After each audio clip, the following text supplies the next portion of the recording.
কিছু শব্দ থাকে যেগুলো কানে বাজে না, মনে বাজে।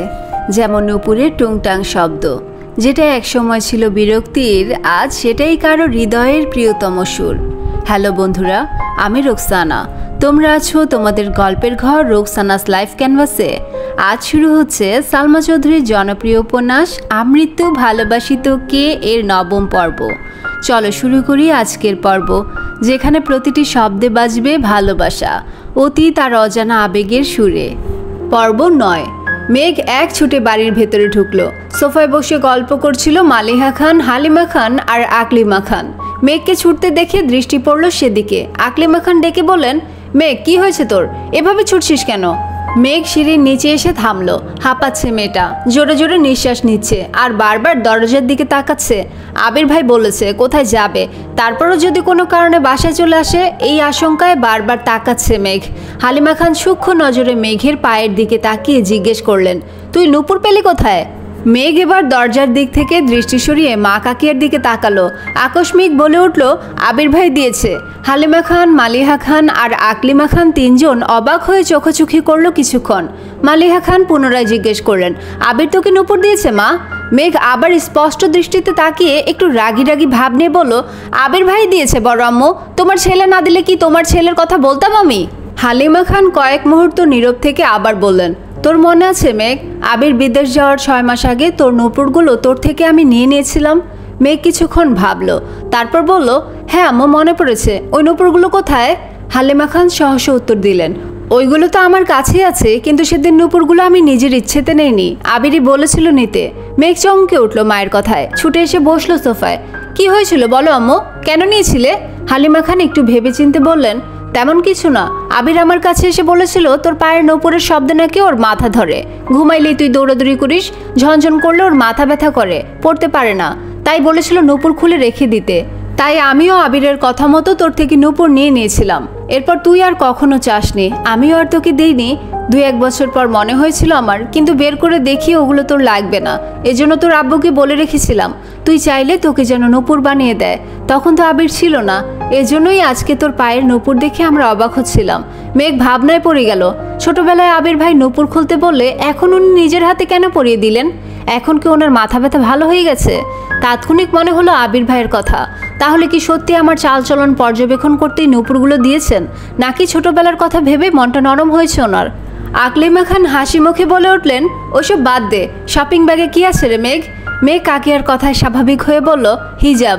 কেউ আর কিছু বলল না, তারা তাদের আড্ডায় মনোযোগ দিল। মেঘও শপিং ব্যাগ নিয়ে সিঁড়িতে উঠায় ব্যস্ত হলো। রাতে আর আবিরের সাথে মেঘের দেখা হয়নি। প্রতিদিনের মতো আজকেও সকাল 8টায় অফিসের জন্য রেডি হয়ে খেতে বসেছে আবির। মেঘ ইচ্ছে করেই আজ সেজেগুজে খেতে নামবে ভাবলো। চুল ছাড়ায় সেগুলো কোমর ছাড়িয়ে পড়েছে, মাথায় পিচ্ছি বাচ্চাদের মতো একটা পুতুলের বেলও দিয়েছে।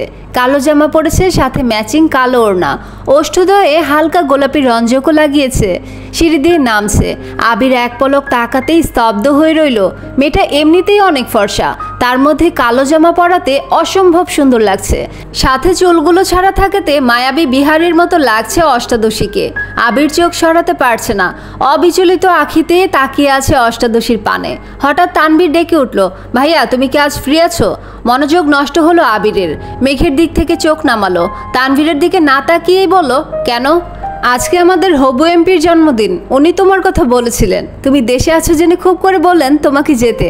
আবিরের স্বাভাবিক জবাব, কখন যেতে হবে? তানভীর বলল, 6টায়। আবির বলল, আচ্ছা ঠিক আছে। মেঘ এতক্ষণে টেবিলের কাছে চলে এসেছে। 3 কর্তাই যেন ঘাড় ফিরিয়ে তাকালো। সকলেই এক নজর পায়ের দিকে তাকালো, কিন্তু কেউ তেমন কথা বলল না। অবশ্য কথা বলারও কিছু নেই। মেয়েদের সাজুগুজুতে বাবা চাচারা নাক গলায় না সচরাচর, বরং তারা চায় বাড়ির মেয়েরা সবসময় হাসি খুশি থাকুক। মেঘ চেয়ার টেনে বসলো আবির ভাইয়ের বিপরীতে। এক পলক তাকালো, আবির ভাইও আজ কালো শার্ট পরেছে। আবির ভাই সবসময় সাদা অথবা কালো শার্টই পরেন। হঠাৎ কফি কালার বা আসমানি বা হালকা কোনো কালার পরেন। শুধু পাঞ্জাবির ক্ষেত্রে ব্যতিক্রম দেখা যায়। ড্রেস মিলে যাওয়াতে মেঘের মাথা নিচু করে মুচকি হাসলো। ইকবাল খান তানভীরের দিকে তাকিয়ে জিজ্ঞেস করলেন, তোদের হবু এমপি আবিরকে কিভাবে চিনে? তানভীরের সহজ সরল উত্তর, আমি একটা প্ল্যান দিয়েছিলাম ওনাকে। প্ল্যান কার্যকর হয় খুশি হয়ে হবু এমপি বলেছিলেন, তোমার মাথায় এত প্ল্যান আসে কিভাবে? আমি তখন বলেছি, আমায় বেশিরভাগ প্ল্যান ভাইয়া দেন। আমি ভাইয়াকে প্রবলেম শেয়ার করি, তারপর ভাইয়া আমায় প্ল্যান দেয়। তখনই এমপি বলেছিলেন তাহলে তোমার ভাইয়াকে নিয়ে এসো। তখন ভাইয়া বাইরে ছিলেন। আজ ওনার জন্মদিন, তাই সকালবেলা উনি নিজে আমায় কল করে জিজ্ঞেস করলেন ভাইয়া আসছে কিনা। আমি হ্যাঁ বলাতে উনি নিজেই বারবার বললেন ভাইয়াকে নিয়ে যেতে। ইকবাল খানের সাথে মোজাম্মেল খান এবং আলী আহমদ খানও যেন মনোযোগ দিয়ে তানভীরের কথাগুলো শুনছিল। মোজাম্মেল খান সবসময় চুপ থাকেন, যা সিদ্ধান্ত সকল কিছু বড় ভাইয়ের। তানভীরের এসব কথা শুনে আলী আহমদ খান রাগে ফুঁসছেন। রাগান্বিত স্বরে বলেন, আবির, আমি কিন্তু তোমায় আগেই সাবধান করেছি, রাজনীতিতে তুমি জড়াবে না। আবির নিরুদ্বেগ কণ্ঠে উত্তর দিল, আমি তো বলেছি রাজনীতি করব না। তাহলে তানভীরকে রাজনীতি নিয়ে প্ল্যান দাও কেন?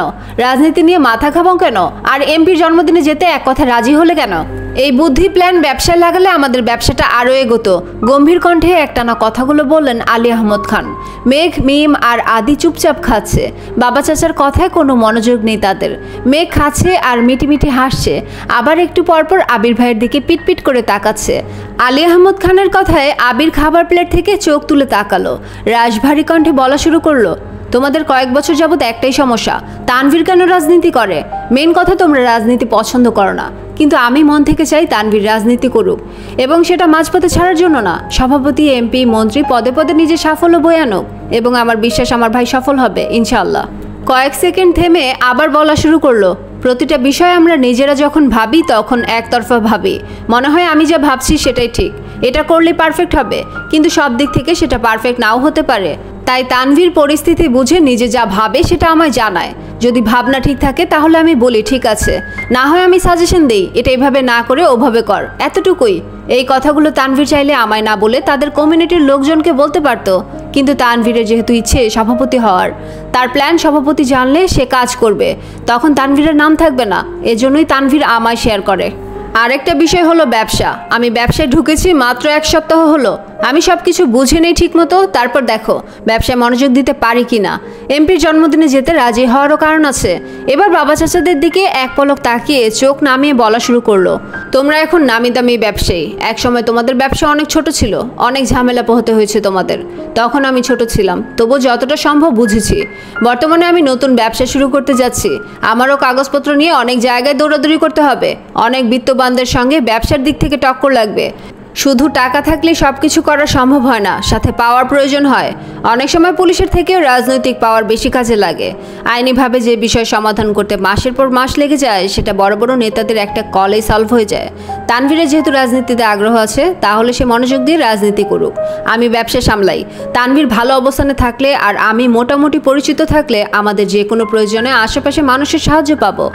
এতগুলো কথা বলে এবার আবির থামলো। মেঘ হাঁ করে তাকিয়ে আছে আবির ভাইয়ের দিকে আর ভাবছে, কি দূরদর্শী চিন্তা ভাবনা আবির ভাইয়ের। মেঘ মনে মনে নিজেকে বাহবা দিচ্ছে। আবির ভাইয়ের জন্য হিটলার নামটাই একদম ঠিকঠাক। আলী আহমদ খান, মোজাম্মেল খান এবং ইকবাল খান তিনজনই অবাক চোখে তাকিয়ে আছে। ইকবাল খান সহসা বলে উঠলেন, দেখেছো ভাইয়া, আবিরের চিন্তা ভাবনা কত দূর, আগে থেকেই ভেবে চিন্তে মাঠে নেমেছে। তুমি খামোখা চিন্তা করো ওর জন্য, দেখবে আমাদের ব্যবসাতে খুব শীঘ্রই পরিবর্তন আসবে ইনশাল্লাহ। আলী আহমদ খান আর কথা খুঁজে পেলেন না, খাওয়া শেষ করে উঠে গেলেন। মোজাম্মেল খান তানভীরের দিকে তাকিয়ে বললেন, আমাদের মান না রাখ, আবিরের মান অন্তত রাখিস। তানভীর শীতল কণ্ঠে জবাব দিল, আমি সর্বোচ্চ চেষ্টা করব ভাইয়াকে সব দিক থেকে সাহায্য করার। সকলেই নীরব। এতক্ষণে মোটামুটি সবার খাওয়া শেষ, সবাই সবার মতো উঠে যাচ্ছে। আবিরের খাওয়া শেষ হতেই যেই না উঠতে যাবে, নজর পড়ল অষ্টাদশীর পানে। কাজল পরিহিতা, টানা টানা চোখ, গভীর দৃষ্টিতে তাকিয়ে আছে আবিরের দিকে। আবির টেনে হিচড়ে দৃষ্টি সংযত করলো, হালকা করে কাশি দিল। মেঘ এখনো বিভোরে তাকিয়ে আছে। আবির এবার দাঁড়াতে দাঁড়াতে বলল, মুখটা বন্ধ কর মেঘ, মাছি ঢুকবে মুখে। মেঘ নড়েচড়ে বসলো।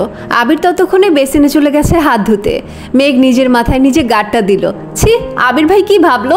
যতই মন শক্ত করি, আহাম্মকের মতো আবির ভাইয়ের দিকে তাকিয়ে থাকবো না ভাবি, ততই যেন আবির ভাইয়ের কাছে বেকুব সাজতেছি। সেই যে মাথা নিচু করে খাচ্ছে আর মনে মনে নিজেকে বকতে ব্যস্ত, আবির ভাই কখন ব্যাগ নিয়ে বেরিয়েছেন সেদিকেও নজর নেই মেঘের। খাওয়া শেষ করে রুমে গিয়ে পড়তে বসেছে। আজ কোচিং প্রাইভেট নেই, তাই 3টা পর্যন্ত টানা পড়াশোনা করেছে। তারপর গোসল করে খেতে এসেছে। বিকেল হয়ে গেছে, তাই কাকিয়া আর বড় আম্মু ঘুমাচ্ছেন। হালিমা খানও শুয়েছিলেন। মেঘের সিঁড়িতে নামার সময় নূপুরের শব্দে বেরিয়ে এসে খাবার দিলেন মেঘকে। মেঘ চুপচাপ খাবার খাচ্ছে। হালিমা খান পাশের চেয়ারে বসে শান্ত কণ্ঠে মেঘকে জিজ্ঞেস করলেন, পড়াশোনা ঠিকমতো করছিস তো মা? মেঘ উপর নিচ মাথা নাড়ালো শুধু। হালিমা খান বললেন, আর তো কয়েকটা দিন, এরপরই তো রেজাল্ট দিয়ে দিবে, তারপরই তো ভর্তি পরীক্ষার যুদ্ধ শুরু হয়ে যাবে। মেঘ চুপচাপ খাওয়া শেষ করে সোফায় বসে টিভি দেখছিল। হালিমা খান সব গুছিয়ে মেয়ের পাশে বসলেন। মেঘ কিছুক্ষণ পর মায়ের উরুর ওপর মাথা রেখে শুয়ে পড়ল। হালিমা খানও সযত্নে মেয়ের মাথায় হাত বুলিয়ে দিচ্ছেন। বিকেলে গোসল করাতে চুলগুলো এখনো ভেজা। হালিমা খান একটু রাগে রাগে বললেন, সারাদিন বাসায় থেকেও বিকেলে গোসল করিস কেন? ঠিকমতো না খেলে, ঠিকমতো গোসল না করলে অসুস্থ হয়ে পড়বি, তখন তো পড়তেই পারবি না। মেঘ চুপচাপ মায়ের হাঁটু আঁকড়ে শুয়ে আছে। ততক্ষণে 5টা বেজে গেছে। আবিরাজ একটু তাড়াতাড়ি চলে এসেছে অফিস থেকে। 6টা এমপির জন্মদিনের অনুষ্ঠানে যেতে হবে। বাড়িতে ঢুকে চুপচাপ সিঁড়ির দিকে যাচ্ছে। পায়ের শব্দে হালিমা খান তাকিয়ে দেখলেন আবির। হালিমা খান কোমল কণ্ঠে বললেন, এত তাড়াতাড়ি চলে এলে যে, কফি দেব তোকে? আবিরের দৃষ্টি পড়ে সোফায়। হালিমা খানের উরুতে শোয়া মেঘকে দেখে বুকের ভেতর ছ্যাদ করে ওঠে আবিরের। মায়ের কথা শুনে মেঘও ঘাড় ঘুরিয়ে তাকায়। চোখ পড়ে সিঁড়ির কাছে আবির ভাইয়ের দিকে। সঙ্গে সঙ্গে সোজা হয়ে উঠে বসলো। আবির তাৎক্ষণিক তড়িৎ গতিতে মেঘের কাছে আসে। ভয়ার্ত কণ্ঠে বলল, কি হয়েছে তোর? বলতে বলতে কপালে, গালে, গলায় হাত রাখলো কয়েকবার। আবির ভাইয়ের উষ্ণ হাতের ছোঁয়ায় কেঁপে উঠল অষ্টাদশী। আবির হাত ছড়িয়ে উত্তেজিত কণ্ঠে পুনরায় প্রশ্ন করলো, শরীর খারাপ লাগছে? মাথা ব্যথা করছে? মেঘ যেন বিস্ময়কর দৃষ্টিতে তাকিয়ে আছে আবির ভাইয়ের অভিমুখে। আবির ভাইয়ের কপাল ঘামে চিকচিক করছে। হালিমা খান অভিযোগের স্বরে বললেন, আরে দেখ না, সারাদিন বাসায় থেকেও অসময়ে গোসল করে। এত লম্বা চুল শুকাতে তো সময় লাগে নাকি? নিজের কোনো যত্ন নেয় না, কিছু না। আবির সহসা বলে উঠল, মামুনি একটু কফি করে দিবা প্লিজ? হালিমা খানের সরল উত্তর, তুই বস একটু, এখনই নিয়ে আসছি। হালিমা খান উঠে রান্নাঘরে গেলেন। আবির ঘুরে গিয়ে হালিমা খানের জায়গায় বসলেন। মেঘ নিচের দিকে চেয়ে ঠোঁট কামড়ে ধরে বসে আছে। শীর্ণ বক্ষ ধরফর করছে অষ্টাদশীর। আবির ক্ষুদ্র চোখে তাকিয়ে আছে অষ্টাদশীর পানে। নিরুদ্যম কণ্ঠে শুধালো, কি হয়েছে তোর? মন খারাপ? মেঘের দুনিয়া ঘুরছে। মনের ভিতর টালমাতাল অবস্থা। হৃৎপিণ্ড ছুটছে দিক বিদিক। কিছু সেকেন্ড পর কোনো রকমে এপাশ ওপাশ মাথা নাড়ল। আবির একটু চুপ থেকে গম্ভীর কণ্ঠে বলল, কেউ বকেছে তোকে? সহসা মেঘের জবাব, কেউ বকেনি। আবির এবার দীর্ঘশ্বাস ফেলল। বেশ ঠান্ডা কণ্ঠে বলল, তাকা আমার দিকে। মেঘ এবার দ্বিতীয় দফায় ধাক্কা খেলো। মেঘ নড়ে উঠল। কাপা কাপা চোখে তাকালো আবির ভাইয়ের চোখের দিকে। আবির ভাইয়ের শীতল চাহনিতে অষ্টাদশীর মনে ঝড় শুরু হয়েছে। সাগরের গভীরতার ন্যায় চোখের দিকে বেশিক্ষণ তাকিয়ে থাকা সম্ভব হলো না মেঘের। চটজলদি মাথা নিচু করে ফেলল। আবির তখনও তীক্ষ্ণ দৃষ্টিতে তাকিয়ে আছে অষ্টাদশীর দিকে। আবির কিছুটা ভেবে শক্ত কণ্ঠে বলল, মেঘ, আমি এই বাড়িতে সিঙ্গেল একটা মানুষের মুখেও তোর নামে অভিযোগ শুনতে চাই না। মেঘের অভিব্যক্তি বুঝা গেল না। চিবুক গলায় নেমেছে। নিজের মনের উথাল পাথাল পরিস্থিতি সামলাতে ব্যস্ত অষ্টাদশী। আবির কপাল গোটায়। হঠাৎই পল্লব ফেলে দীর্ঘশ্বাস ছেড়ে শক্ত চাহনিতে মেঘের দিকে তাকায়। কাল থেকে বিকেলে কোচিংয়ে যাবি। ওনাদের 3টায় ব্যাচ আছে। প্রতিদিন 11টায় গোসল করবি। 1টার পর নামাজ পড়ে খেয়ে প্রাইভেটে যাবি। তারপর কোচিং শেষ করে বাসায় আসবি। আমি কোচিংয়ে কথা বলে নিব। এতক্ষণে হালিমা খান কফি নিয়ে হাজির হলেন। আবির স্বাভাবিক কণ্ঠে বলল, মামুনি, মেঘ কাল থেকে 11টায় গোসল করবে আর বিকেলে কোচিংয়ে যাবে। ওর গোসলের টাইম যদি 1 মিনিট এদিক সেদিক হয়, তুমি সঙ্গে সঙ্গে আমায় কল করবা। এতটুকু বলেই কফির কাপ নিয়ে সিঁড়ি দিয়ে ধপধপ করে উপরে চলে গেল। মেঘের হৃৎপিণ্ড দুভাগ হয়ে গেল আবির ভাইয়ের কথায়। এতদিন মনের ভেতর শুধু তুফান চালিয়েছেন এই লোকটা, এখন মেঘের জীবনেও তুফান চালাচ্ছেন। বন্যা তো 10টার ব্যাচে যাবে। মেঘ একা একা বিকেলে পড়তে যাবে।